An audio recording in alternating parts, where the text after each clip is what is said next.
Hello, everyone. Bonjour.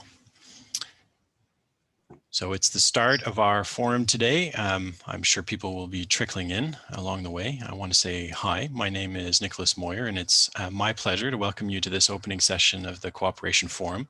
It's our second completely virtual edition. Avant de dire autre chose, il est important d'assurer que vous compreniez ce que disent les gens pendant le forum. C'est un forum entièrement bilingue et avec interprétation simultanée pour toutes les sessions. Alors, prenez un moment pour trouver les boutons d'interprétation sur votre écran. Choisissez la langue de votre choix et pensez à éliminer l'audio original pour mieux entendre si vous le voulez. Of course, before anything else, it's important to make sure that you understand what people are saying during the forum. It's a fully bilingual forum, and every session is interpreted in English and French. So take a moment to find the interpretation buttons on your screen in Zoom. Choose a language of your choice and consider eliminating the original audio for a better listening experience. J'espère que vous êtes bien accordés maintenant avec l'interprétation parce que je vais bientôt arrêter de me répéter dans les deux langues. Je prends aussi un moment pour saluer avec grand respect nos traducteurs qui sont là, nos interprètes pour nous tout le long des 3 prochains jours. I hope you're getting set up properly because I will stop repeating myself in both French and English. I also take this moment, of course, to in advance thank our interpreters for their amazing work that they'll do for us over the course of the forum. Maintenant que je sais que vous pouvez tous suivre dans la langue de votre choix, je peux prendre un moment essentiel pour faire remarquer qu'aujourd'hui est le solstice d'été, le 21 juin. C'est un jour spécial et tout particulièrement pour sa désignation aussi comme Journée nationale des peuples autochtones au Canada. C'est une occasion de souligner pour toutes les Canadiennes et tous les Canadiens le patrimoine unique, la diversité culturelle et les réalisations remarquables des peuples des Premières Nations, Inuits et Métis. C'est une raison de plus pour moi de reconnaître que je vous joins de la ville d'Ottawa, située sur le magnifique territoire non cédé des peuples Anishinaabe et Algonquins. Et dans une conférence entièrement virtuelle, nous participons de nombreuses régions du Canada et du monde entier. Connaissez-vous les peuples d'origine où vous êtes? Je l'espère. Cette journée nationale et la reconnaissance des peuples d'origine sur les terres où nous nous retrouvons doivent forcément nous imposer une réflexion sur les privilèges dont nous bénéficions tous à la suite d'une longue histoire de colonialisme. Cette reconnaissance sert à la fois à nous rappeler les contributions de ceux et celles qui nous ont précédés et de l'importance de travailler quotidiennement à la réconciliation, au dialogue et au rapprochement des peuples. If you belong like me to the settler peoples who benefit from the privileges of colonialism, then I hope this land acknowledgement can serve both as a moment of respect for our First Nations sisters and brothers, as well as a moment of reflective discomfort. And it's about time that discomfort translates into large steps and progress towards reconciliation. The realities of our settler and colonial history in Canada have always been in plain sight. For worse and for better, they've deeply affected all of our lives. For Indigenous peoples across the continent, the discovery of the Kamloops Residential School burial site a few weeks ago was yet another glaring reminder of the untold trauma, suffering, and injustice their peoples have faced for generations. For settler peoples, hopefully the heightened awareness of the impacts of the colonial history that came with it, they've realized that we've been complicit in this, directly or indirectly, by action or inaction. There's no denying that complicity or the need to do something about it now, to recognize the wrongs, to begin to heal and to build forward together. I heard Perry Bellegarde in the last week, the Chief of the Assembly of First Nations, who will soon end his term, saying how he feels like settler Canadians are awakening to the reality of our colonial history. I hope he's right, and I hope we act on that knowledge. If you don't know the First Nations people on whose land you sit today, find out. One resource that can help is a website maybe you've discovered, maybe not, native-land.ca. And from a very quick scan of participants in our forum, I know that we have people joining from the ancestral lands of the Mi'kmaq, the Innu, the Métis, the Salish coastal nations, and many others in between. Take a moment to learn more. Now, I'd like to remain on the topic of privilege for a moment. At our forum 1 year ago, the Minneapolis murder of George Floyd has just recently taken place. It unleashed Black Lives Matter, a movement, and triggered a collective consciousness and commitment to progress towards addressing systemic racism around the globe. And yet, despite all the attention, the racism, violence, and prejudice continues. We saw it in the Islamophobic attacks in London, Ontario this last month. We saw it in the videos of Joyce Echaquan's last days in a Montreal hospital. These events will continue unless those who believe in change mobilized to make it possible. No period in time has offered such opportunity to understand the complex intersections of privilege and prejudicial practices which exclude on the basis of race, gender, religion, language, or sexual orientation. No period in time has offered a better opportunity to change these systems, to stop the perpetual cycle, to reform our structures and approaches, and make progress towards equality. This is not about unknown, faraway systems.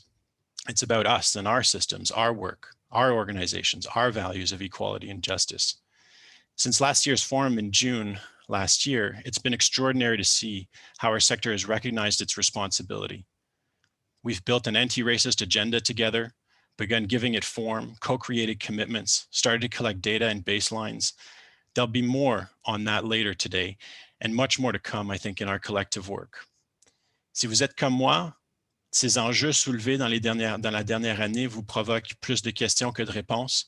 Ces questions qui vous trottent dans la tête doivent y rester et se traduire par des actions dans votre quotidien personnel comme professionnel. Elles doivent aussi vous motiver à agir avec détermination. Nous tous ici sommes des championnes et champions des droits de la personne, du féminisme et de l'égalité dans tout notre travail. Mais nous sommes-nous regardés d'assez près? Si nous agissons vocalement pour les droits dans d'autres pays, le faisons-nous assez ici? Quel est notre rôle en appui au progrès au Canada et dans nos propres organisations? Je regarde notre secteur et je crois qu'il y a énormément de travail à faire avant qu'on puisse tenir haut nos têtes en fierté d'avoir surmonté les barrières de privilège qui existent parmi nous. The many questions of privilege raised by the Black, Indigenous, and peoples of color in Canada are wide-ranging and complex. This is about more than diversity and inclusion, which matter too, of course. They're correctly challenging all of us to get on track towards an anti-racist future, one that actively seeks to dismantle systematically ingrained racist outcomes. At this point, I must ask you to allow me to be existential a little bit. Our sector is a direct descendant of a colonial history. To borrow a phrase from a person wiser than I, colonialism was the original international cooperation. And our sector does amazing things in the pursuit of global social justice. You change lives every day.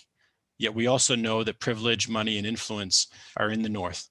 Donor and NGO structures sustain this system. That's our community. That's us. Partnership is a core value for us. Indeed, it's enshrined in Cooperation Canada's Code of Ethics. We've discussed North-South dynamics for years, and for recent times, we've labeled it localization and prioritized it as such. Yet in all that, real changes in our system to shift power have been limited. It's my sincere hope that the moment we're in, the recognition of our place in a global scale colonial legacy, our awareness of privilege and inequality can serve to trigger a marked and continuous transition towards a decolonized future. That means planning for and delivering change for ourselves, investing in changing those around us, and advocating as forcefully as possible for changes in the government and donor infrastructures and systems that have the greatest influence of all in perpetuating old ways. Now, today we open what's historically been one of Cooperation Canada's two large annual events, the Cooperation Forum. It's anchored around our annual general meeting of members, which will happen tomorrow. I will note that it's also our first such event under our new name. The change at Cooperation Canada has not gone unnoticed, and we're certainly grateful to you, all of our members and partners, for your support in this. In previous years, the forum has attracted between 200 and 300 people to Ottawa. Last year, we held our biggest edition with over 550 participants joining our first ever virtually held conference. Since then, I think we can agree that we've all been through a great deal. The world and Canada continue to deal with a crisis unlike any we've ever known. Its scale continues to boggle the mind, at home and abroad. I mean, globally, when you look at the statistics, we're at almost 200 million cases of COVID worldwide, nearly 4 million deaths. And in all this, in Canada, we've had much to worry about: the security and well-being of our loved ones, our neighbors and friends, grandparents and colleagues. But we are the lucky ones. And as we consider a path to a return of some form of normal, with some of the best vaccination rates on the planet, many countries have no serious prospects of getting the vaccine for months or even years to come. The recent G7 did little to make progress on addressing the appalling vaccine inequality that defines this phase of the global pandemic. There have been knock-on effects of the pandemic that continue to reveal themselves. They grow more worrisome by the day across the world's most vulnerable countries. The impact on women and girls is so clear. The gendered impacts of this crisis are everywhere to see. Public health systems have been under massive pressure. Vaccinations for other critical diseases have been delayed. Economies have been shattered. Supply chains broken. Employment incomes have evaporated. There are crushing debt loads in many countries that are making an incredible case for debt cancellation in this crisis. We know and are tracking massive food insecurity challenges around the globe. Human rights are in peril as authoritarian states have clamped down on civil society. We've seen it. We continue to see it. And of course, our own work, your work, and our organizations and partners have been profoundly challenged on levels programmatic, financial, and human. Et pourtant, il faut dire que dans tous ces défis, c'est aussi présenté de nombreuses opportunités. Vos partenaires et vos organisations ont relevé les défis, que ce soit le virage virtuel, des restructurations pour optimiser vos impacts, et j'ai témoigné de plusieurs de ces restructurations dans la dernière année, vos collectes de fonds qui se sont mobilisés et adaptés, vos engagements à l'antiracisme sont que certains des grands virages que vous avez pris.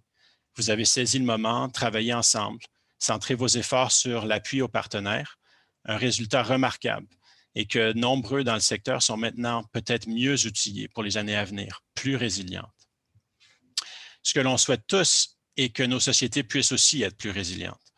Ce qui n'a jamais paru possible a soudainement semblé. Le Canada a renouvelé sa reconnaissance du rôle de l'État et des politiques sociales pour soutenir ceux qui en ont le besoin.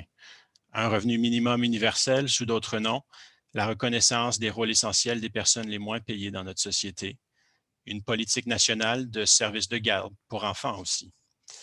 Bon nombre de ces changements reflètent des progrès positifs qui ont longuement été défendus par la société civile, par vous, pourvu que ces priorités restent en place après la pandémie. Certainement, je le souhaite et que d'autres encore puissent venir. Sur les enjeux internationaux, le Canada s'est aussi démarqué dans la dernière année. Financement pour les vaccins, traitement aussi, et pour augmenter les assistances aux pays à plus faible revenu. Alors que d'autres pays ont coupé leur assistance, le Canada a trouvé 1,2 milliard de plus l'an dernier pour contribuer à la crise du COVID. Affaires mondiales Canada a aussi travaillé fort en collaboration avec ses partenaires de la société civile pour accommoder des changements et flexibilité importants aussi au niveau des programmes. Dans tout ça, il reste bien sûr néanmoins énormément de travail à faire. La société civile est en première ligne au Canada et à l'étranger, convertissant d'innombrables programmes et réseaux pour protéger les gens contre le COVID, aidant les plus vulnérables à rester en sécurité et à lutter pour leurs droits. Très souvent, ils font des choses que les gouvernements devraient faire.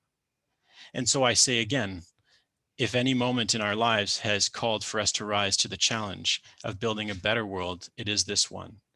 Generations before sacrificed deeply to build a better world. What will our contributions be to reach towards a future that's fair, equitable, and sustainable? On that score, high on my mind is thinking of how we can all join forces to advocate effectively for increased Canadian commitments during key moments coming up. I think of the Generation Equality Forum at the end of the month. I think of the federal election that is looming and likely later this year, or COP26 in Glasgow. I'd venture the argument that the advocacy we do in the months and years to come may be the most important contribution that we can make. Now, we'll discuss some of all this and more, of course, over the coming 3 days. The Cooperation Forum is an event geared to support international sector reflection and analysis, and there will be lots of that. In it, you'll learn and exchange and grow with your peers from across the sector. The pandemic did force us to hold this event online, something we're all pretty good at now. We also made a very conscious decision at Cooperation Canada to pare down this forum this year. We have important things to discuss, but after a grueling 16 months, we recognize that you're tired, we're tired. To be kind to all of us, we've made choices. And so from 20 sessions we had last year, we've reduced to 9 this year. Sessions are free for members, and we have chosen to hone in on topics that are close to the work that we do for you at Cooperation Canada. Avant de procéder, je me dois aussi de reconnaître les importantes contributions de nos membres. Sans vos engagements et votre participation, rien, mais absolument rien de ce que nous faisons à Coopération Canada ne serait possible. Je vous remercie vraiment pour votre engagement cette dernière année et merci aussi beaucoup d'être là avec nous aujourd'hui. Pour ce forum en 2021, je veux reconnaître et remercier aussi spécifiquement nos membres commanditaires qui nous permettent de pouvoir offrir une interprétation simultanée pour toutes nos sessions. Ces commanditaires sont Children Believe, Canadian Food Grains Bank et Vision Mondiale. Je vous remercie beaucoup pour vos contributions. Et je veux enfin attirer votre attention à notre programme pour la semaine. On va déposer, vous devriez avoir reçu le programme dans vos boîtes de courriel. On va le déposer aussi dans un instant dans la boîte de dialogue. Et je veux rapidement, pour vous, faire un survol des sessions qui viennent. À 10h30 aujourd'hui commencera la première session orientée sur le contrôle et la direction, Direction and Control.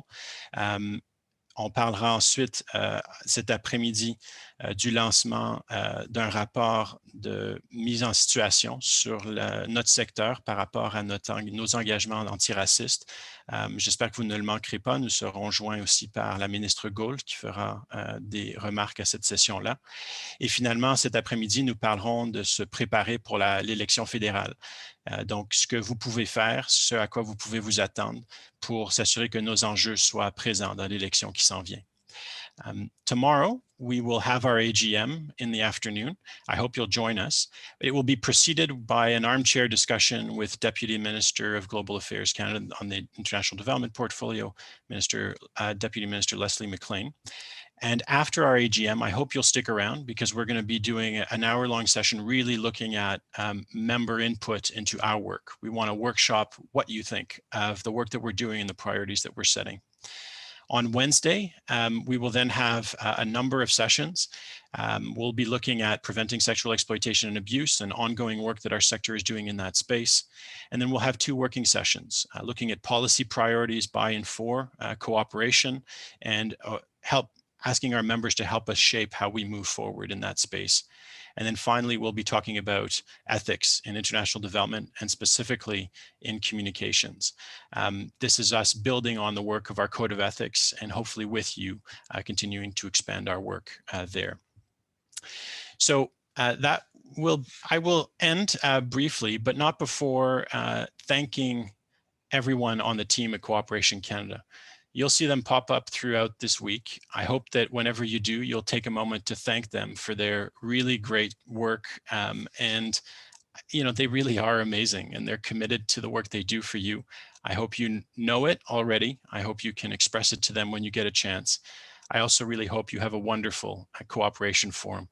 So I'm thankful to you for joining me now. The first session of the forum, the one focused on direction and control, will begin at 10:30 Eastern time, and that's 7:30 Pacific. And so in a little less than 10 minutes, I will cease speaking now. We'll put up a slide. If you need to go get a coffee or get yourself settled, this is a moment to take a brief break, and we will begin again at 10:30. So thank you all very, very much. Have a wonderful forum. We look forward to hearing from you.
Okay, hello everyone. My name is MP Boisvert. I'm the Senior Manager for Member and Stakeholder Relations here at Cooperation Canada. I've only been here for about a month, so I'm very pleased to meet you all. I am simply introducing our moderator for this session. So it is Céline Fury. Céline is Oxfam Quebec's humanitarian coordinator. And so the mic is to you, Céline.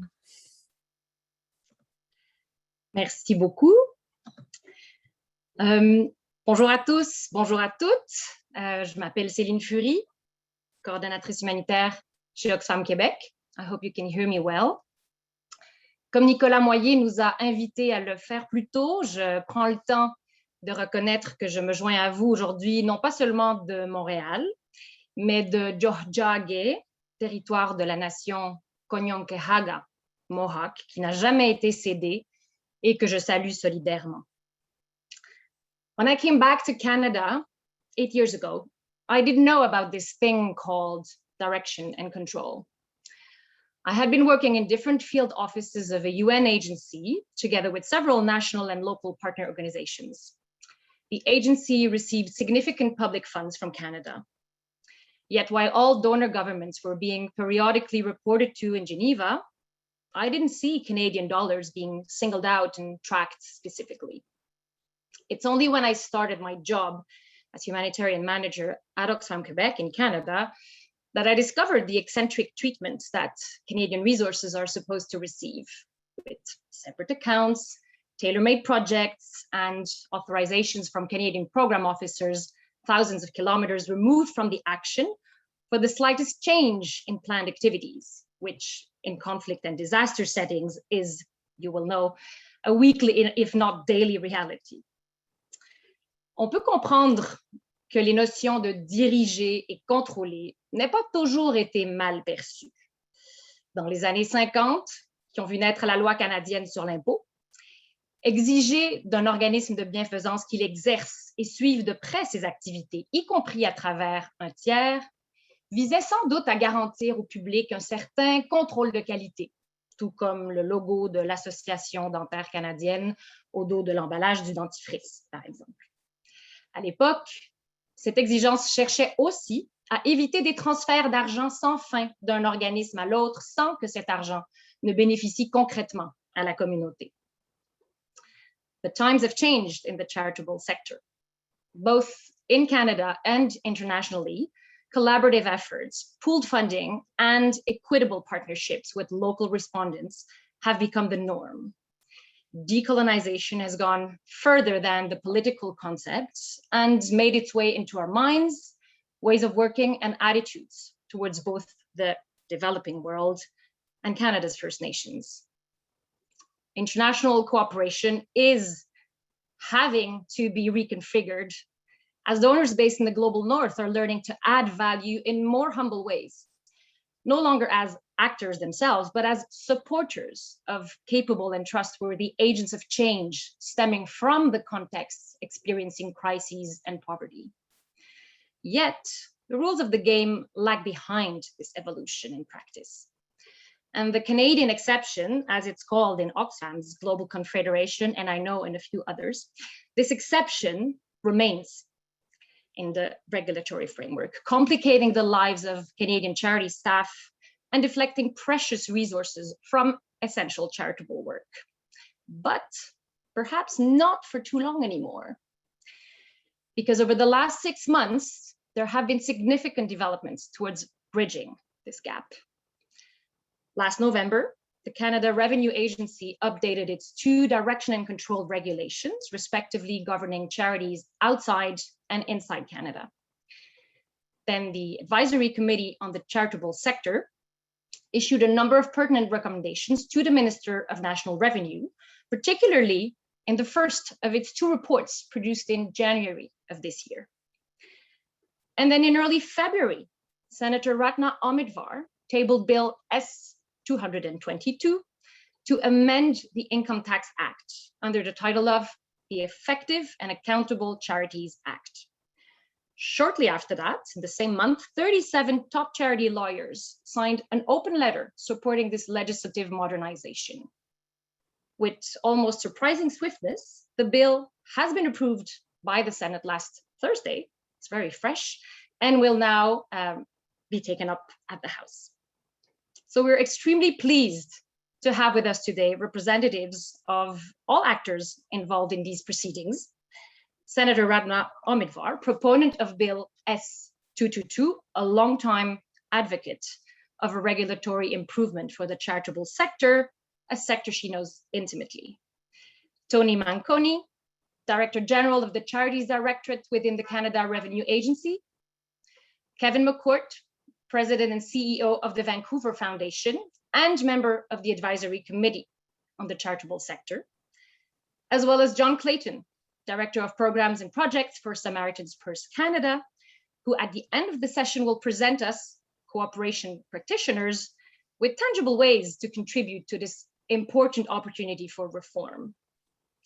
Pendant les présentations de Tony Manconi, Kevin McCourt et Ratna Omidvar, je vous invite fortement à noter vos réactions et vos questions, car nous aurons une généreuse demi-heure d'échange avec les panélistes. Vous pourrez alors poser vos questions en français ou en English, par écrit dans la boîte de dialogue ou en levant la main et en prenant la parole. Now, dear Tony Manconi, please, the Zoom microphone is yours. Well, good morning, everyone. And Celine, thank you very much for the introduction. As Celine mentioned, I'm the Director General of the Canada Revenue Agency Charitable Charities Directorate. Usually, I want to thank you all for inviting me for this very important topic. We've been, between the Senator and Kevin and myself, we've been working on this topic for a number of years, so I truly understand and appreciate the importance of it. I want to start off, though, usually when I attend sessions like this, I like to take the opportunity to thank all of you and your organizations for all of the charitable work that you do. With all the changes that Nick mentioned this morning, and of course, the pandemic looming on all of us, you touch millions of people domestically and internationally. And for that, I personally thank you. So now in regards to the guidance on direction and control, as Celine mentioned, last November, we issued a number of changes, and I've been asked to walk through those changes with you. So I'll go at a high level, and then, as Celine mentioned, happy to have some of those conversations. Should be noted, though, that the changes that I mentioned today are all administrative in nature. That is my role, my responsibility, my authority. In order to change legislation, that falls under the Department of Finance. So I just wanted to make that clear. In addition, all of these changes that we made, all go through our regular consultative process. Everything we do when it comes to making new guidance or amending guidance, we consult with numerous sectors, numerous representatives across the country, both face-to-face, through email, through website, just to make sure that we do hear the voices, we hear what the issues are, and then we try to address those concerns. So onto the changes. So the previous version referred to terms of agent and agency agreement throughout the whole guidance. These terms can be confusing, and that was made clear to us since the relationship contemplated is not a typical agency relationship. So the updated guidance replaces the references of agent and agency agreement with intermediary and intermediary agreement. This is more of a reflection of the legal requirements. In addition, the examples of the most common types of intermediary agreements have been replaced to be consistent with this change, and the description of each type is more clearly defined. So subsequently to that, stakeholders identified a perception that the list of common types of intermediary agreements in the previous guidance was exhaustive and therefore limited to those types of agreements. So we understand that if it's not there, then it doesn't count. So the updated guidance clarifies that a charity can make other arrangements to carry on its activities through an intermediary as long as it can show direction and control over the use of its resources. The previous guidance also used the term capital property when referring to the transfer of land and certain other property. This caused confusion since the term was not defined or consistent with its use in other parts of the Income Tax Act. The updated guidance changes the term to real property and defines it as land and immovable property on land, such as buildings. The next amendment is in reference to how to show direction and control. So the previous guidance recommended adopting certain measures to show direction and control, including a written agreement, detailed description of the activity, monitoring, ongoing instructions, separate funds, and periodic transfers. The updated guidance makes it clear that there are also other ways to show direction and control and emphasizes the importance of regular reporting and maintaining these records as evidence.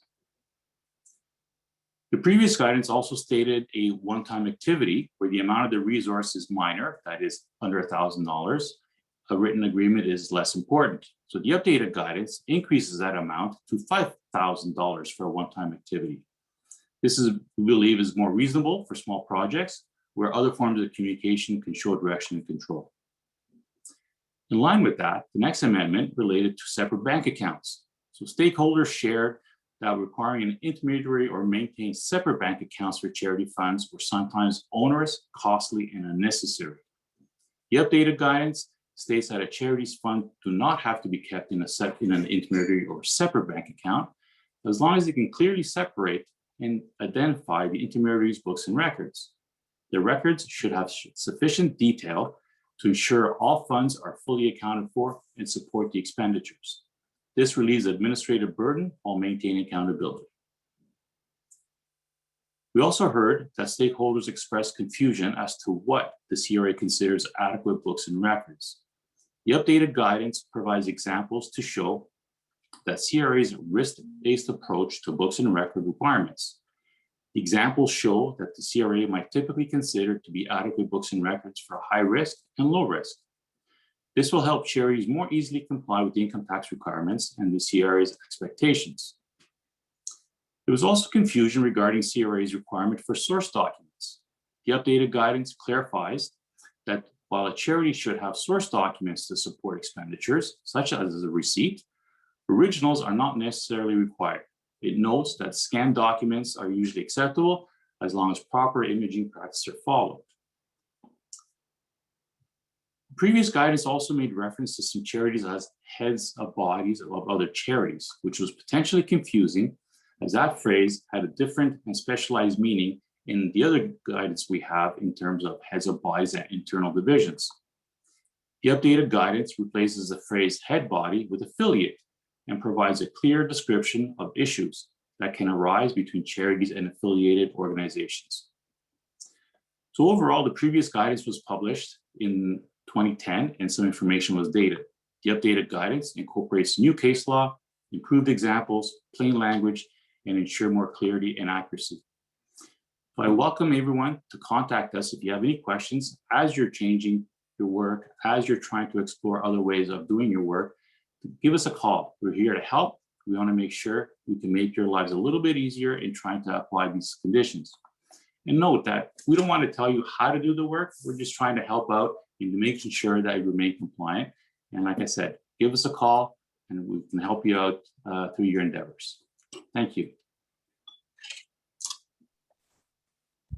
Thank you very much, Tony, for this presentation and for explaining the update in the most recent guidance update, which was released in November and which I've tried to post the link of as requested in the chat box. As I said earlier, we will save everybody's questions and reactions for the end of this panel session. So, j'aimerais enchaîner avec Kevin McCourt.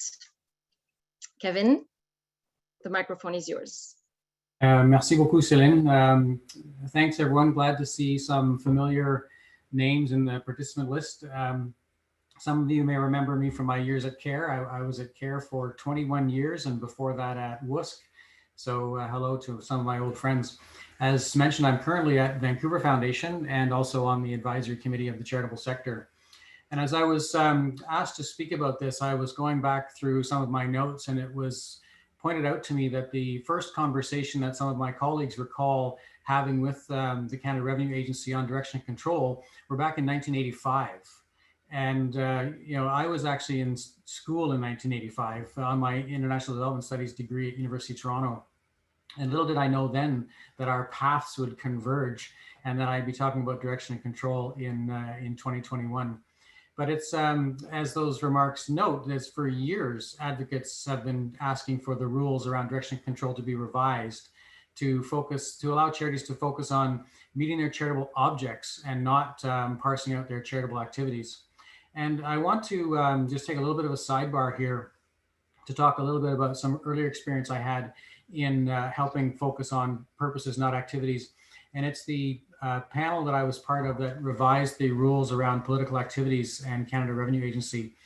And many of you will recall this, that for many years, there was a regime that put a 10% cap on the amount of, at the time, political activities that charities could do, a limit in terms of how deeply they could be engaged in the public policy dialogue and development activities that we call them today. And that was it was a regime that's similar to the direction and control because it really focused on the activities of the organization and had a limit. So it was a different context than it had this 10% limit.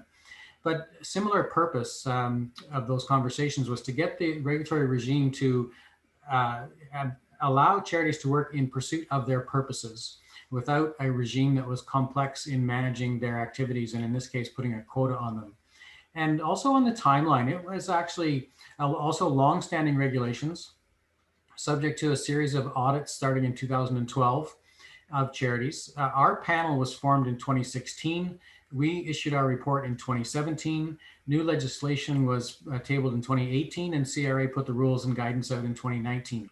And I would thank Tony Manconi for his support throughout that whole process, because that was a great example of the advisory committee from the charitable sector working with the directorate on how to amend both regulation and legislation to serve the charitable sector and encourage, give our sector the capacity to work in the spirit of its purposes, not its activities. So we carry that history and that spirit into these conversations. And as you will know from our report number 1, that the advisory committee on the charitable sector, and perhaps just a word, if you haven't read those reports, they're available online. The members of the committee are drawn from across the charitable sector. There's 15 members of that committee. And we, in our work, we really drew on the members' experience, the members of that committee, drew extensively on the material gathered by Senator Omidvar in her committee's report, because so many of you made submissions to that Senate report that information was useful for us as well. And the committee generated lists of priorities and started work. And our work hasn't always been in order of priority of the activities themselves, but it's been a mix of quick wins and progress on longer term issues. But it was clear for many people that the direction and control was a significant issue, and it was part of our first report. And the two key elements of that our recommendations were to remove the own activity test from the Income Tax Act, and to replace that with a regime that allows us to work in furtherance of purposes. So similar to the political activities, public dialogue and development regime change. But also in this instance, we added another piece that said that the administrative requirements around direction and control be replaced with the requirement that registered charities establish reasonable and practical parameters for ensuring resource accountability. And I'll speak a bit more about that, because that is a key part of the two parts, replace the own activities regime and establish a regime on demonstrating that the work is being in service of the purpose. And so, you know, as many international development charities, many on this call, you've been calling for this for a long time. I think what has been different in the last couple of years is that domestic funders were also increasingly finding that the definition of charitable purposes has excluded a number of groups from gaining charitable status, so we can't fund them. There are a number of organizations here in Vancouver that we work with, First Call, Child and Youth Advocacy Organization, Hogan's Alley, or a number of Aboriginal Friendship Centers that are not qualified donees. They're not registered charities. They're nonprofits, they're community organizations, but they're doing the kind of work that we want to fund in service of our charitable purpose. And the direction and control rules, which Tony has outlined, it's possible to do that work, but it is complicated. And in many cases, it brings in, as many have noted, a philosophical dimension where we don't want to have direction and control over the work of an Aboriginal Friendship Center in British Columbia. And so going through an agreement that demonstrates that we have direction and control over an organization that for us is a clear partner actually often inhibits the ability to do this work. In some ways, that inhibition was like what we saw around political activities, in that it's possible to work your way through it, but either the philosophical objections or the fear of getting it wrong and possibly being deregistered means that work doesn't happen. And we certainly saw in the pandemic more and more organizations that we wanted to fund, and it was complicated for us to do so. And as was mentioned, in times of emergency, those complications often are make it a non-starter. So I think what you saw, and then as Celine mentioned in her intro, the 37 lawyers wrote on this as well. And I found it interesting that the lawyers are keen on this because it will actually be less work for them. And they often joke about the fact that they would like to see the regime changed, even though they would have less work, because they recognize that it's better for the sector if the regime is changed. So I think this convergence, the international sector has been calling it for a long time. Domestic funders have started to increasingly realize the limits of the regime. The non-qualified donees themselves identifying that this is a barrier for them to get funding. All of that has built up into the support for this change. So where I think there's still work to be done on this is what does resource accountability look like? There's a number of areas where, again, I would encourage input from your sector in terms of what this might look like for the international development charities. For funders, one thing that probably needs to change is many funders need to have a clearer articulation of their purposes. Many funders' purposes and objects are simply say to fund qualified donees. Well, that isn't very clear. If you're proposing a regime where you're holding people accountable for their purposes, and you want to fund a broader range of organizations, your purposes need to be probably more clear. The other change that would happen is there would be, in our case, more direct funding. We currently use intermediaries that are funding non-qualified donees that have gone through the procedures outlined. That whole regime could change. We could then start funding directly to organizations if we sought. So there could be significant changes there in terms of how we demonstrate to the regulator and to the public that we have accountability for the resources that we're sending out. So I would note, well, just what Tony was saying is the amendments to the guidance currently do make the regime more clear and probably a bit easier to comply. It remains in place. So our recommendations are that the regime at the legislative level be changed. Tony mentioned that they've done what they can at the regulatory level. And the last thing I would say before wrapping up is that the government responded to the Senate report, and specifically they talked about this, the Senate's recommendation number 30, and indicated they were essentially, paraphrasing, but they were open to consideration of the changes, but not convinced. So work certainly remains to be done. And I think that is a great opportunity for me to pass it over to Senator Omidvar, because the next phase of the work, I think, is really happening thanks to her leadership.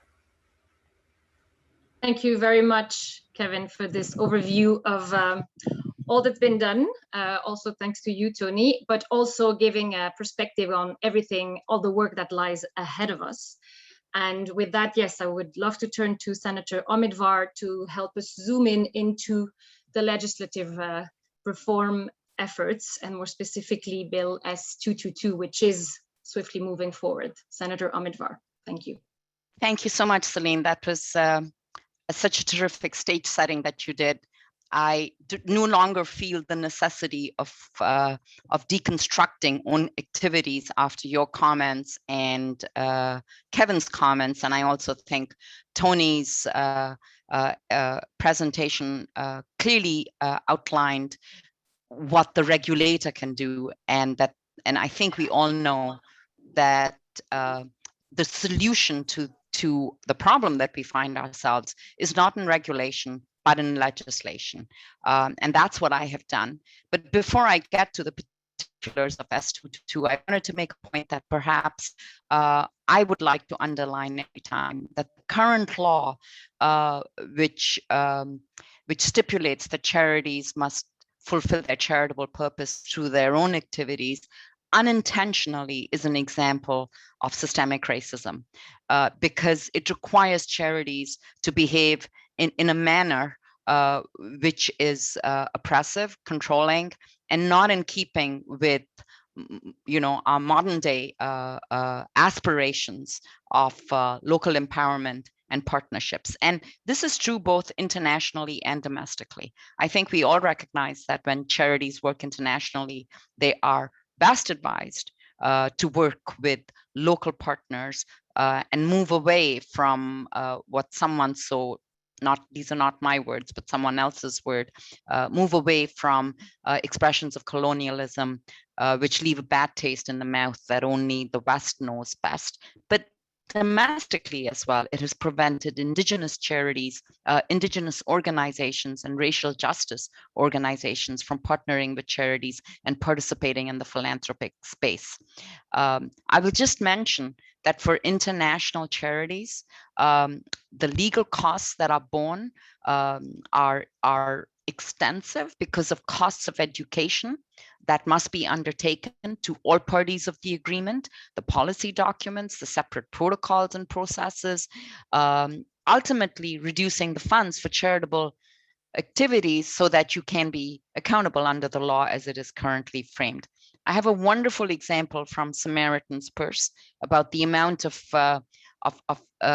reporting and agreement and etc. that needs to be undertaken. But John is speaking after me, so I will leave it up to him to make that example. Let me move on to an important point before I come to S222, and that is that many charities, especially in the international development space, have had to engage with the regime in a way that puts them in direction and in the direction and control sphere.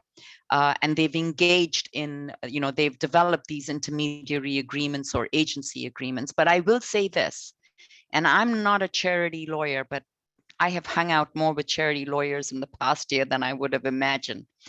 I will say this, that the presence of a legally binding agreement with a non-charity is not sufficient proof to the CRA of direction and control. And all the case law points to this fact. And so this is something for international charities to be aware of, because I sometimes wonder if they understand the gravity of the situation and the risk to their charitable status. And of course, Celine pointed out that one of the other outcomes of this current law is that Canadian charities cannot participate in pooled efforts because no Canadian charity can realistically exercise direction and control over pooled funds. So my solution, S222, which I tabled in the Senate, and Celine remarked to its swift passage in the Senate, it didn't feel swift to me, by the way. The political and procedural hurdles were enormous and continue to be enormous, but it was approved last Thursday. It will amend the Income Tax Act to move away from the language of own activities to new language, which we call resource accountability. The amendment does three things. First, it replaces the reference to charitable activities carried out by the charity itself throughout the act with simply the words charitable activities. So we've removed away carried out by the charity itself. And it appears that the amendment is very long and very complex, but trust me, it is not. The fact that carried out by the charity itself appears so many times in the current legislation required us to amend it in every phrase in the act. So it looks as if it's a complex amendment, but it is actually not. As I said, the first thing it does, it removes that language. Next, it amends one section of the Act to expand the definition of charitable activities to allow charities to use resources for charitable purposes by taking reasonable steps. And then it outlines what reasonable steps are. And I will speak to those reasonable steps in a second. Fourth, it states that the act will come into force 2 years after royal assent is given. And lots of you have asked me, why are you waiting so long? Colleagues, trust me, if I could, it would be called into action as soon as royal assent was given. But this is a private member's bill. It needs a level of due diligence. It needs consultations, which in a government legislation would have happened prior to it being tabled. So we need to give the system time, and we need to especially give the CRA time to develop new guidance for new rules. And that's why 2 years. And it could be shorter, depending on lots of things, but I think I'm being reasonable in stating 2 years. And then finally, there is a clause that talks to the review of the bill, which I think is important because we want to review it and improve it if necessary. This amendment brings our legislation in Canada in line with our partners in the US, the UK, and Australia. As academics have pointed out, Canada has been an outlier for far too long. The approach that I have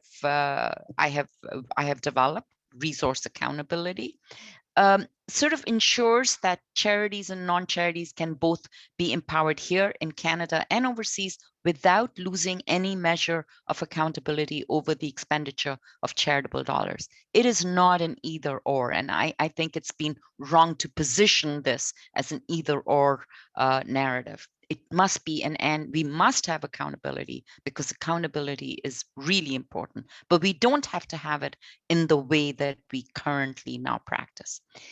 This amendment shifts a charity's focus from ongoing operational control of activities that it does not conduct itself to an approach focused on taking reasonable and appropriate steps to ensure that the charity's resources are devoted to achieving a charity's purposes.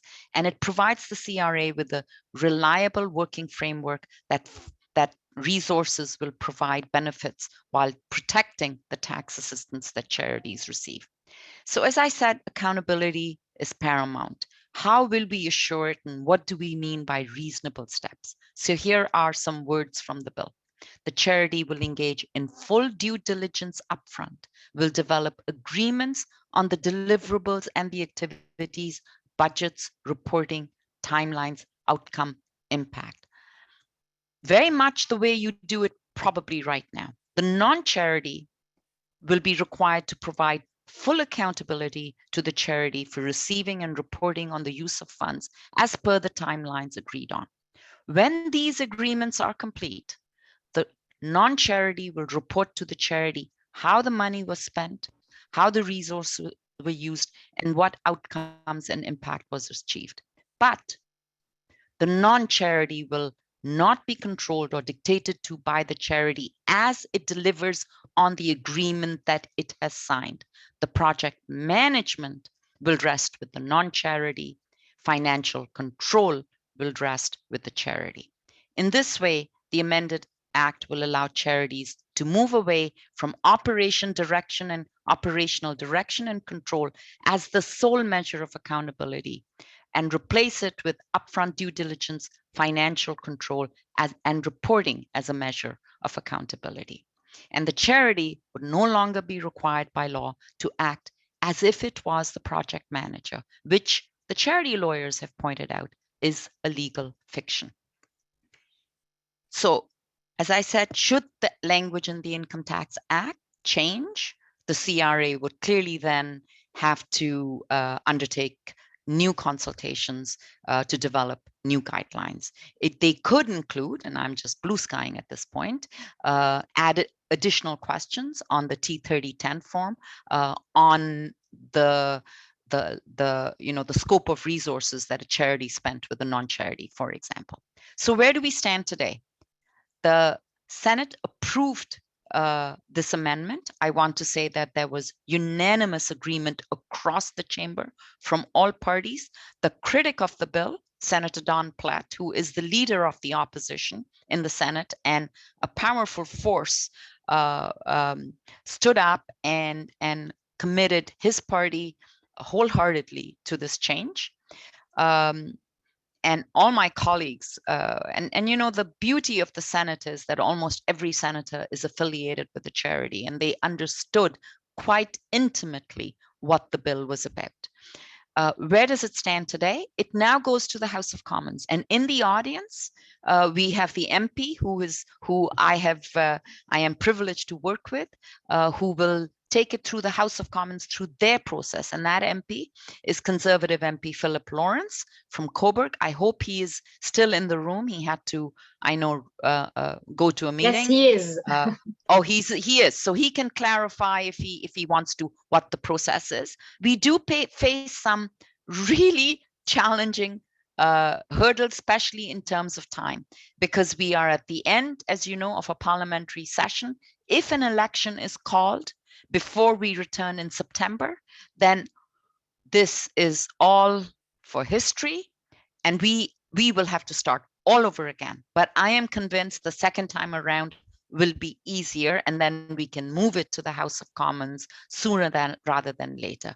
If an election is not called, we want to wish MP Philip Lawrence all the best and provide him with all the support that the sector has provided me in taking it so far, so that he can take it through his process and call it into law. As Kevin said, the government has responded to the Senate Charities report with some kind of a, you know, openness at looking at this. But I think we have to be more persuasive with the government. And one of the ways of doing this is for all of us to speak to every political party in Canada if an election is called, and persuade them to embed removal of own activities in their policy platforms as they run for election. This is important for international development. This is important for domestic charities. This is important for taking one more step against racism. So I'm going to stop here because I'm anxious for MP Philip Lawrence to get his words in, if he may. Thank you very much. It's an absolute privilege to work with you. I'll be brief because actually my own private members is in debate right now in the chambers. This I'm absolutely excited to sponsor this piece of legislation through the House of Commons. This will be at the top of my priorities as we get through it. Obviously, we only have 3 days left, so it'll be challenging to get it through the House in the last 3 days. But hopefully, we won't have an election, and then we can move it forward in the fall and get it through. Although I haven't fully canvassed the other parties, I'm anticipating their full support. This is one of those important and great issues where it's nonpartisan. It just is a common sense solution. So 100% behind it. Senator Omidvar's legislation is fantastic. It switches it from needless bureaucracy, colonial-like operational control to results-based transparency and accountability. And I stand in full support of it. And thank you. Like I said, I will do everything in my power and look forward to your lobbying efforts as well as we push getting this bill done as quickly as we possibly can. Thanks very much. Thank you very much, MP Lawrence, for these comments. They are very rejoicing. It starts the discussion off on an optimistic tone, even though I do realize that things so far may not have been as swift as my ignorance of parliamentary processes suggested.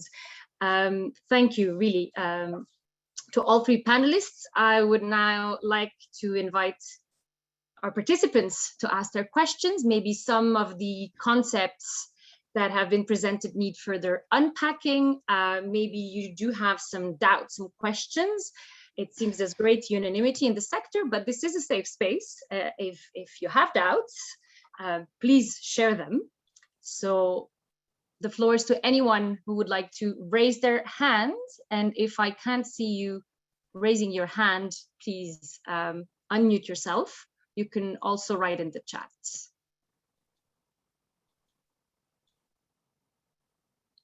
Don't be shy. Otherwise, I will go ahead. Celine, this is Rick Kober-Bauman from Mennonite Central Committee.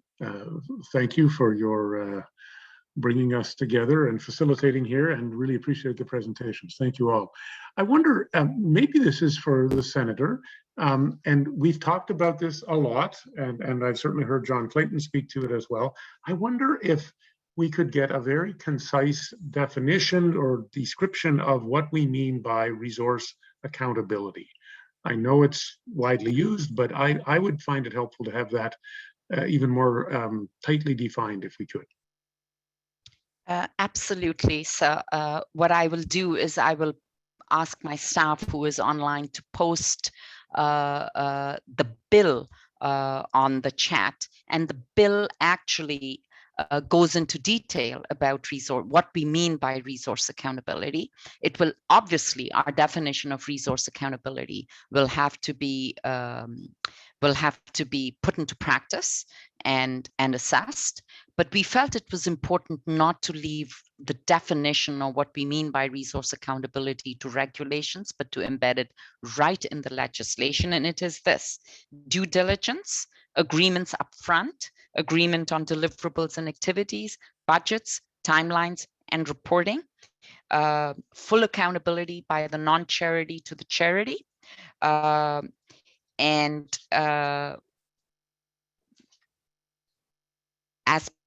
as per the agreements that were defined.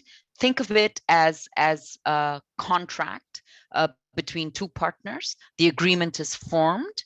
I will not stress enough the importance of upfront due diligence, which will require, reputational assessment, especially when you're working in the international field, and there may be other factors that may be at play. But all of these things put together develop and formulate a framework which will allow the charity and non-charity to work together. Now, people have asked me, will the non-charity simply not hijack the funds and run away with the funds and do what they like with the funds? And I cannot promise that it won't. This is part of doing business on the ground. But if you put in the guardrails and you put in the due diligence mechanisms and you don't leave reporting up to the final end of the product, but you manage it stage by stage by stage, and your financial agreement to flow money is predicated on that due diligence being completed, then I believe the guardrails will be sufficient for the vast majority of the cases. There have also been concerns about terrorism, that charitable dollars will, especially through international charities, flow into terrorist hands. And my response to that is we have many instruments at our disposal to prevent the financing of terrorist activities through charities, including Part 4 of the Terrorism Act, which lays out the process by which a charity's registration can be revoked if it is found to be in default of this law. In addition, the budget that we are about to approve, I hope this week, otherwise we're going to be stuck in senatorial time hell for some time. We have to pass the budget. That budget has an added facility that gives the Minister of Revenue and the Minister of Justice added instruments to move against charities who fall into legal issues around the terrorism financing issue. So I believe guardrails are important. I believe accountability is paramount. We have to provide safety and security to the Canadian taxpayer, but this does not mean that we are the outlier with our partners in the UK, the US, Australia, that we exercise this particular form of providing accountability. And I can tell you this, Rick, I don't believe that the government of Canada, has set out to do this in an intentional manner. I don't believe that for a minute. And I really respect the work that Tony is doing in continuing to provide clarity and simplicity to the guidelines. But as someone, not me, Tony, someone else has said, if it quacks like a duck and struts like a duck, it is a duck.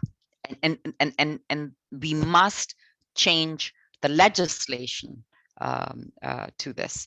I was going to say something else, but it has slipped my mind. Hopefully it'll come back. I hope that answers your question, Rick. Very, very thorough, Senator. Thank you.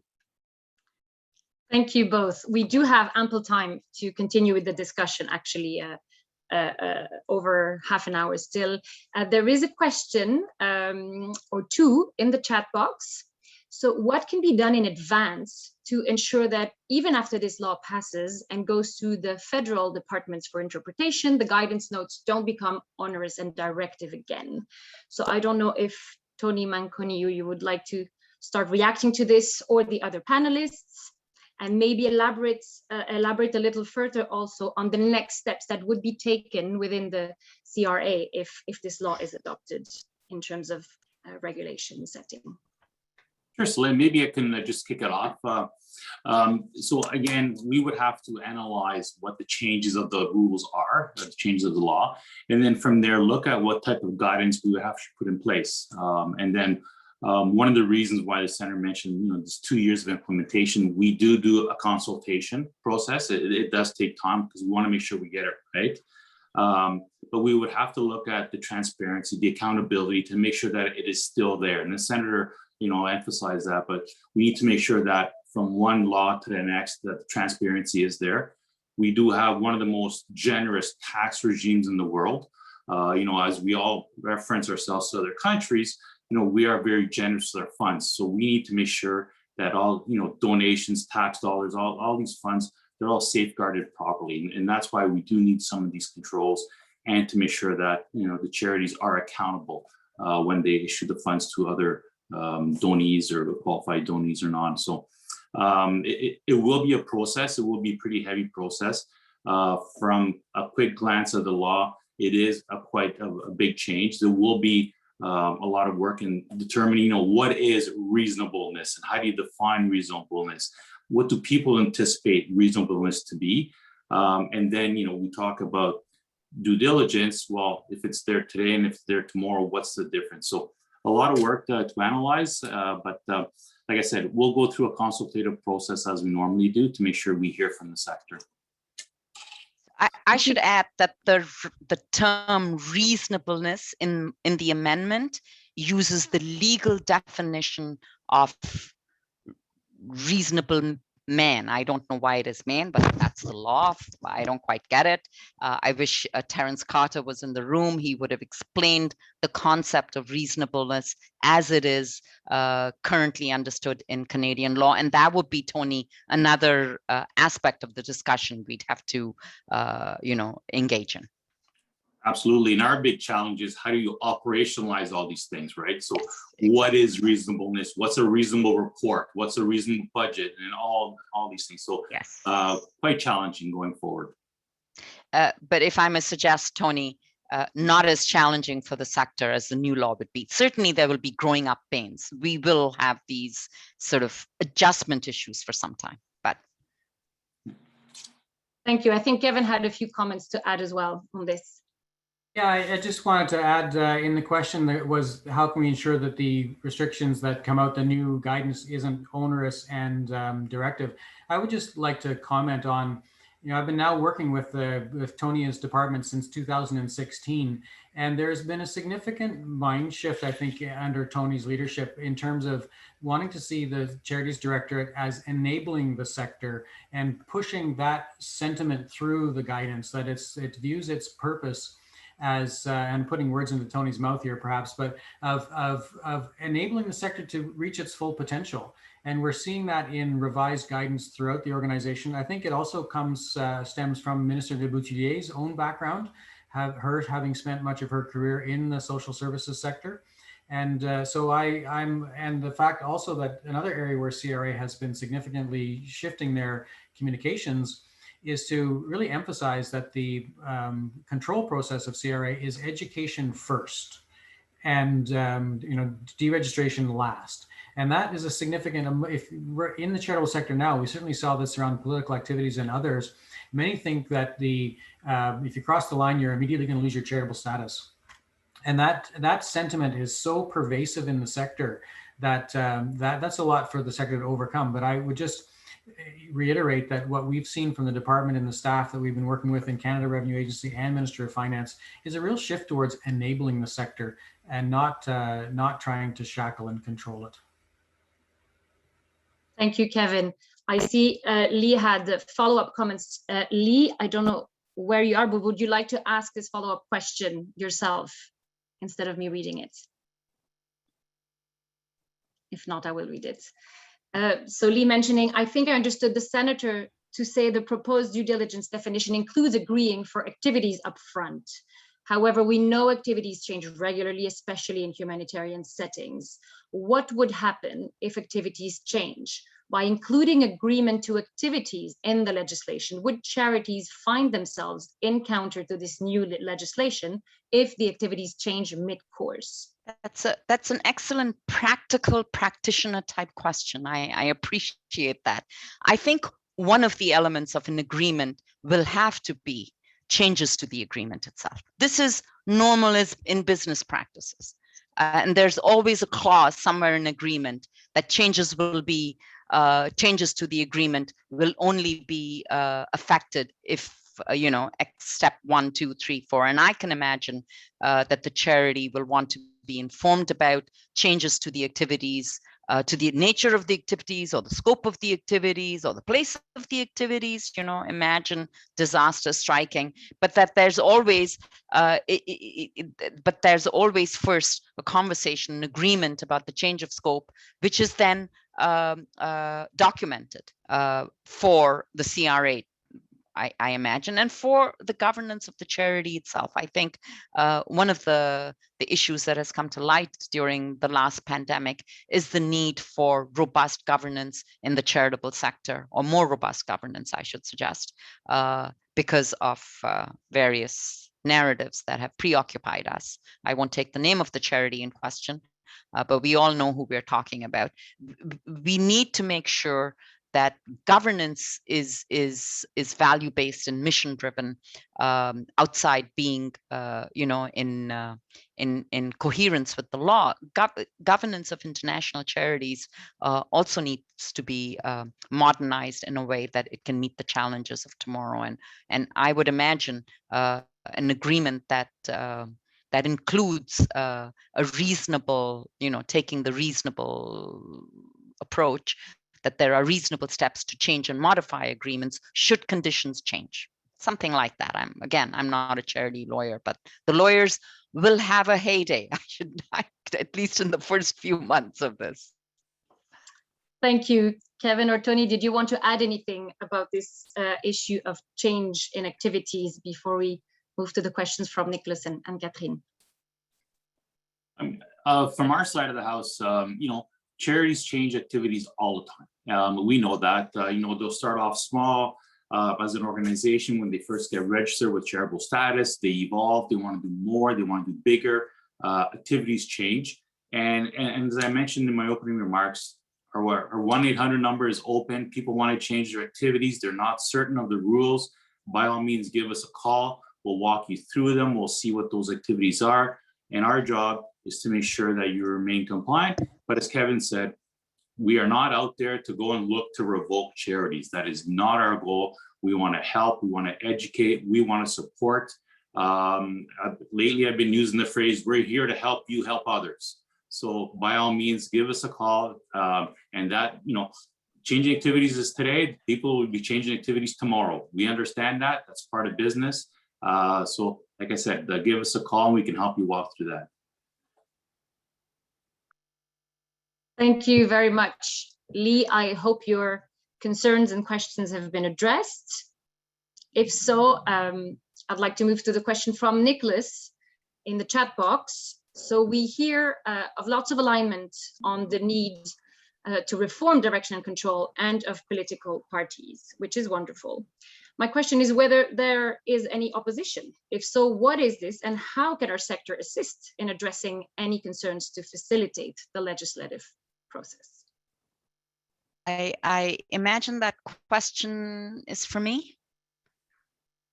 You're welcome to start. Could be. So there has been no opposition to the legislation outside asking for clarification on how will it work. There are questions on how will it work. This is from the sector.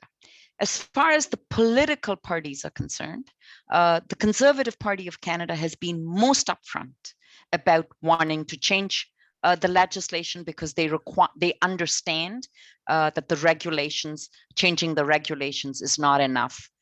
So they have, Aaron O'Toole has stood up and made a statement, I believe, at Cooperation Canada, and the members of the International Development Committee in the House of Commons have talked about this. It's clear that the Conservatives are on side, the NDP is on side. I have spoken to lots of grassroots Liberal MPs, and they say that they are on side. But as we know, it's the center that has to agree. I have not been able to have a conversation with the Minister of Finance. Try as I have tried. She has been very busy with the budget, but I think now, as we may head into the election, it will be critical for the sector to speak to the Minister of Finance. She is the linchpin on this, and the department officials are, and I know this about finance officials, they are risk averse, as they have to be. They serve our country in very important ways, and there seems to be some uncertainty with the people I talk to, whether the Liberals will embrace this wholesale. They did not make it part of their budget measure. They've made some other commitments, I think of note, the consultation on disbursement quotas, but they did not go beyond that. So I think a lot of work will need to be done with the party central, and getting it into the Liberal policy platform will be key. The person who is responsible for putting together the Liberal policy platform is an MP called Terry Do Good, if I'm pronouncing his name properly. Everyone in this room should be reaching out to people who can reach out to him, so that we get a conversation with him and other influencers in the Liberal Party. So Many Lynn, thanks. I can add a little bit there. The opposition that I see tends to be around the concept of leakage. That, as has been mentioned, that Canada's tax treatment of charitable sector is one of the most generous of the world, puts a lot of resources into our sector. And the concern that I've heard about change in direction control is people are concerned that money might, leak out of the sector and into areas where there's less oversight, less control of it. And that's would be addressed through some of the resource accountability concerns. But the other thing that I would mention to try and address some of those is that governments themselves, when they're funding to achieve their purposes, can fund charities or non-charities alike. So it's a right that the government has, and governments fund many of us, and yet that ability then disappears.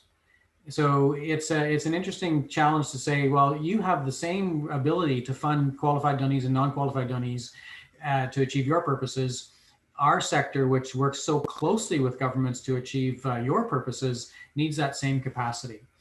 We're working with one hand tied behind our back in that context.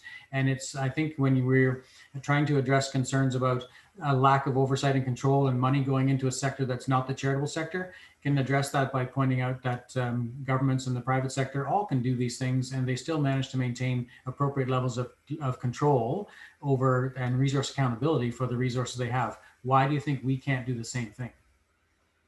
I find it fascinating that governments work with non-charities overseas, but when governments give a Canadian international development charity resources, those resources fall under the purview of direction and control. When I found that out, I said, why? And it's absolutely fascinating. And I think a strong case can be made that if the government can ensure direct accountability for tax dollars, the charitable sector can surely provide direct accountability for charitably exempt dollars. Very valid point, which is the one that struck me also, moving from working with a UN agency to being with a Canadian charitable organization. Thank you very much. I know Anne-Catherine Bajard, vous aviez une question. À vous la parole.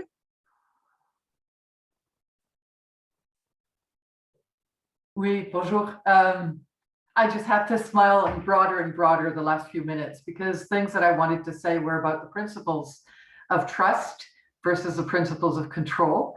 So I didn't actually have a question, but more bringing us to the broader environment of what does this mean in the last 3 decades that we have been implementing certain measures that are basically based on mistrust.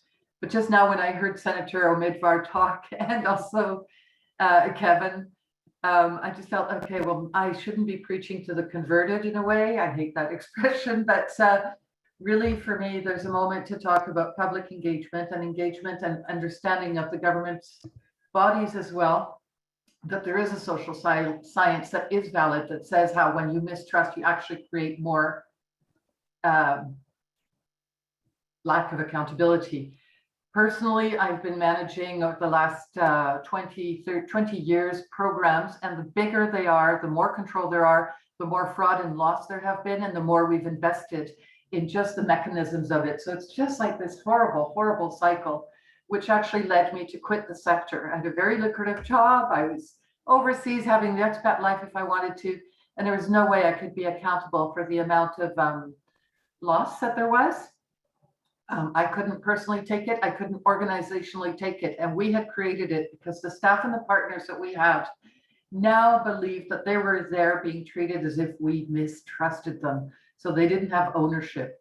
And then we started creating things about partnership and defining rules and regulations for partnership.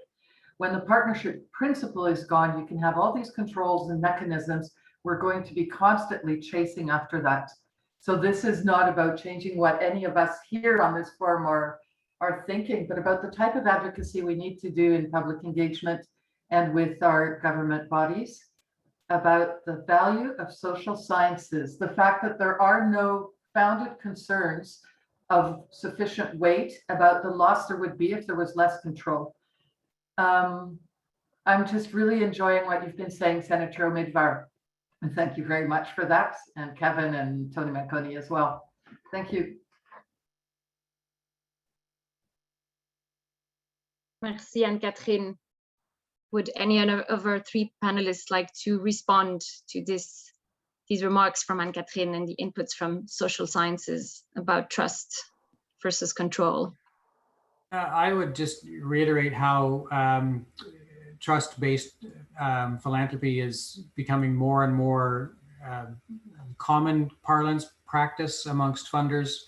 And I think what I talk to donors, like individuals who want to give to charities, and they're concerned about control. I like to remind them that the charity that we're funding has a board of directors, has volunteers that are as concerned about the outcome and the use of that money as you are as the person who gave it. And it's this ecosystem of people who are doing the work for the purpose, the charitable purpose of the organization, that I think we need to remind ourselves of that network and that social capital that we build as a community, and trust each other. And so when we were launching our COVID response fund in BC last year, I was telling our advisors, please think of this as you're giving gifts, not grants, and use the mindset that the organizations you're funding know what to do. They're more committed to getting good outcomes with this money probably than you are, because they're at the front end of their communities. And let them tell you how they're using those resources as opposed to tell them how to use them. And that shift in narrative of asking the community how they're going to use the resources was a very powerful shift to demonstrate to people, actually, we don't need a contract in the traditional sense. We don't need a lot of the material we've relied on in the past, because we can trust these organizations. In this case, they're all qualified donees, but that's a significant mind shift that I'm starting to see more and more often amongst people who are giving us money and then the charities in turn who are passing that on to others.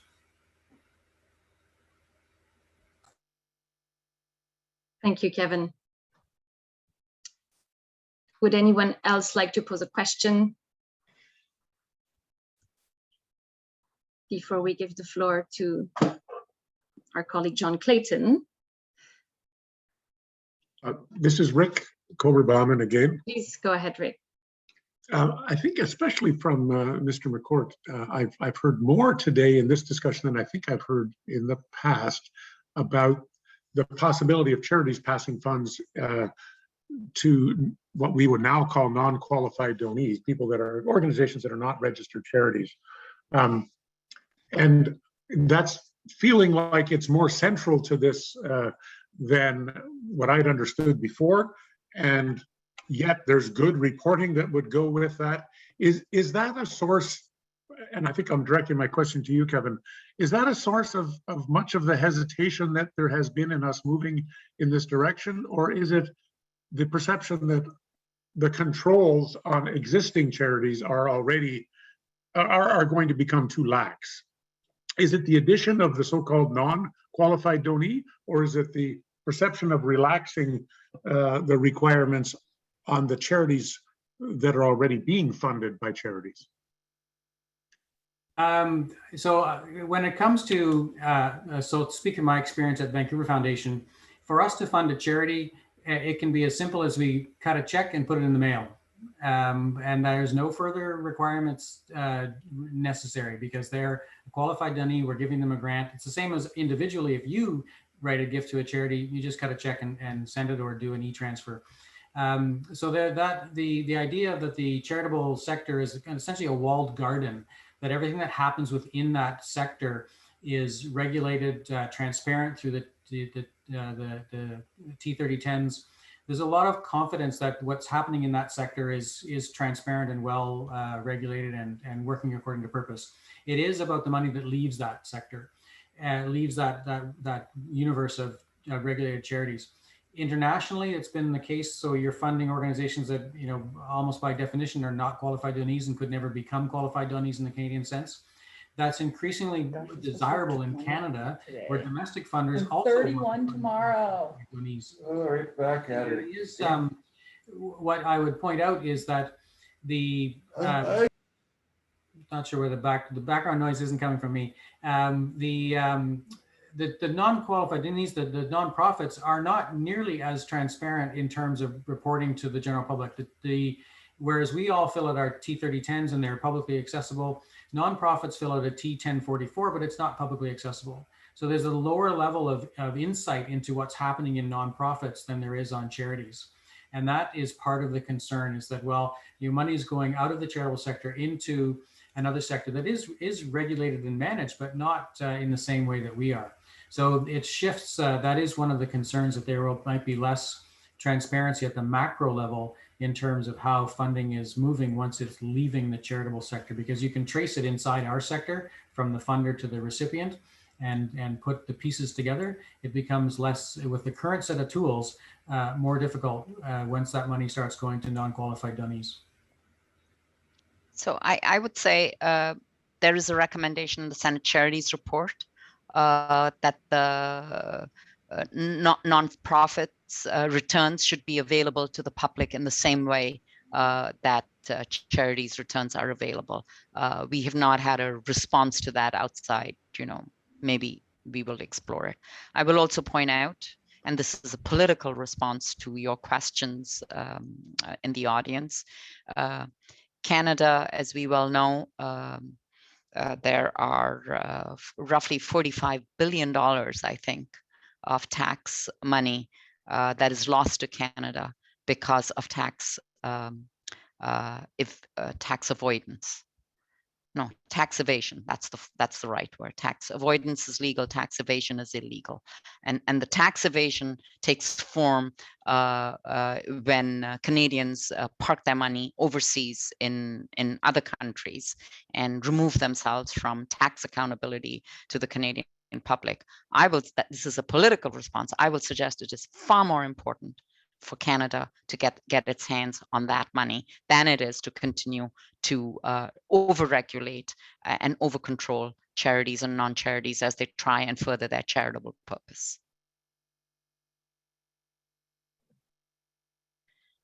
Thank you very much. Actually, before moving on to our last panelist list, John, I would like to ask the three of you, Senator Omidvar, Tony Manconi, and Kevin McCourt, if I've captured correctly what I think is of great interest to us in the sector, which is what can we do concretely to help this move forward, since we are all in agreement that this reform is needed.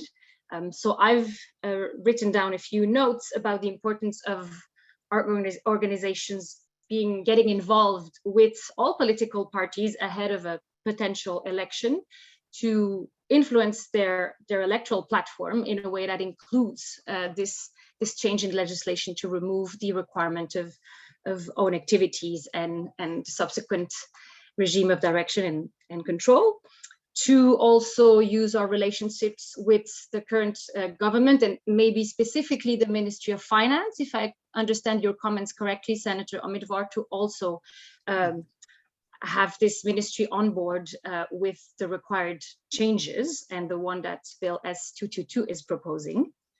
And also to nurture our relationship with different MPs of all different parties with a view to, if there is no election in the fall, having the bill move forward at the level of the House. Have I correctly understood? Would you like to add anything? Please. You nailed it. Thank you, Celine. Tony, Kevin. You know, what would be helpful, I think, in for the conversations I'm part of are more stories about what has been difficult or impossible to do. And the senator mentioned how the direction control regime, in particular, when I think of Indigenous organizations here in British Columbia that are not qualified donees, actually don't want to become a qualified donee for various reasons, and certainly don't want to be under the direction and control of Vancouver Foundation, that is a huge loss. And it points to a systemic barrier in our system that has just can't exist anymore. It's so clear that really needs to be changed. And it's so that I think, so more stories of the opportunity lost, the help to make this real to people to understand, oh, you can't do that. I didn't realize you couldn't do that. And so those kind of stories are helpful. I think I have all kinds of stories that I don't need any more about how charities have worked with partners to deliver on purpose in positive and meaningful ways, but where we can be helpful, I think, is illustrate some of the areas where we've been unable to do that and what we've lost as a result.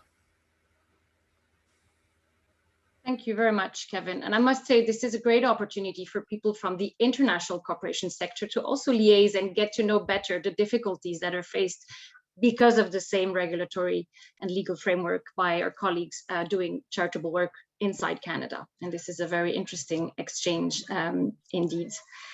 Now, John Clayton from Samaritan's Purse, also a fervent advocate of the current reform, I would like you to share with us another tangible way in which people from the sector listening and participating today can get involved.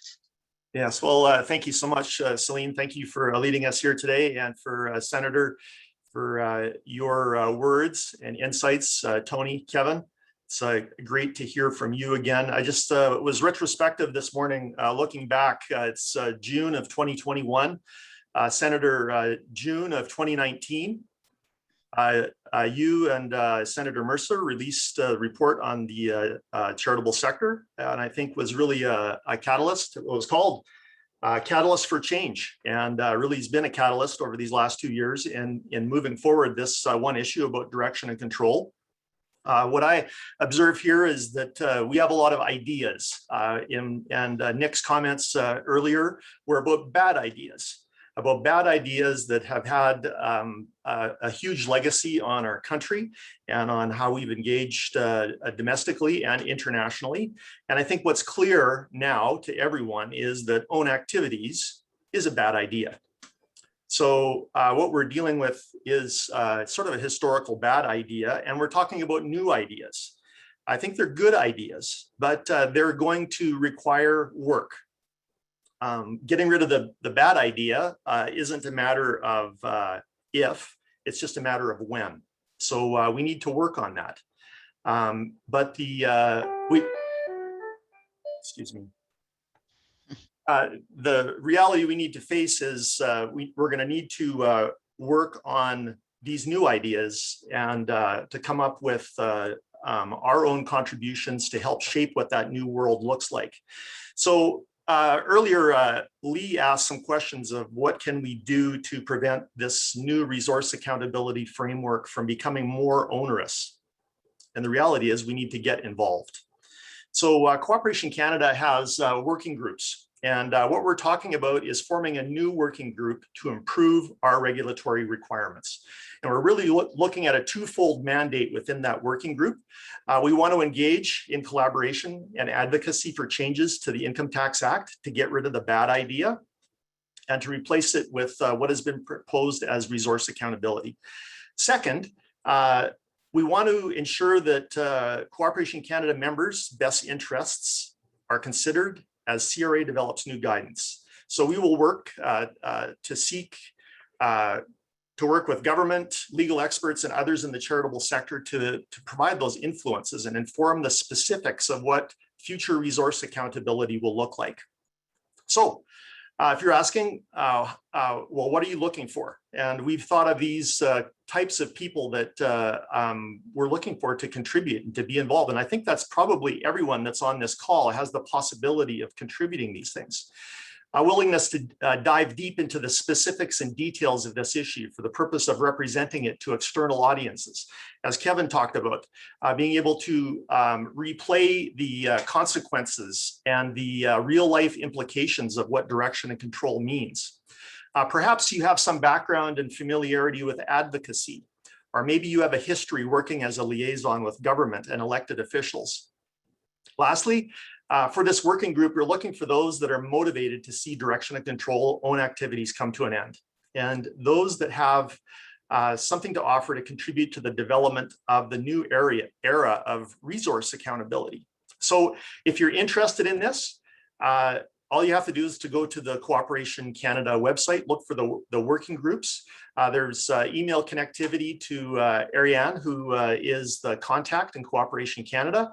And I just encourage you to consider being a part of this working group. I look forward to working with you. It's been a real treat over this last year and a little bit, working with Celine and working with Gloria.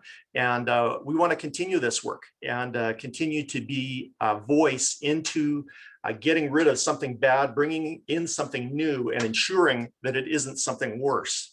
So I look forward to more discussions like this. This has been an incredible discussion. Thank you so much. Thank you, John, for this certainly enthusiastic pitch. And I hope this will motivate a great number of you to join us in the working group during your summer holidays. Does anyone have a question on this working group or a remark or question to our panelists before we close?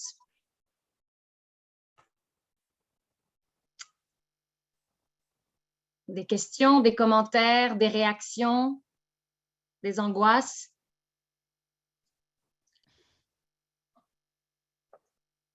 Sinon, I would like to extend our heartfelt thanks, really, to the actors, really, of this. I agree with John, very, very interesting discussion. So thank you, Senator Omidvar. Thank you, Tony Manconi. Thank you, Kevin McCourt. And thank you, of course, John Clayton. I would also like to thank chaleureusement, et je passe en français exprès, nos interprètes qui nous ont permis en temps réel de suivre la conversation un petit peu bilingue qui a eu lieu. Merci vraiment beaucoup. Et merci aussi à ceux qui ont rendu cette interprétation possible, le commanditaire CFGB, Canadian Food Grains Bank. Et soyez assurés que nous allons tous rester en contact pour continuer de faire avancer la machine vers finalement une plus grande flexibilité, une plus grande adéquation à notre époque de la coopération internationale et aussi ici au Canada. So thank you, everyone. And with this, I will pass the microphone back to MP Boisvert to finally conclude and also remind us about the satisfaction questionnaire.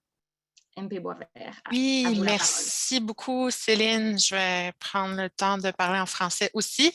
Rapidement, avant que vous alliez dans votre pause dîner, prenez le temps de remplir notre sondage de satisfaction à propos de la première séance. C'est super important pour nous d'avoir votre opinion sur les sujets qu'on va aborder dans le forum. Donc, Ariane a mis le lien pour le sondage dans le chat.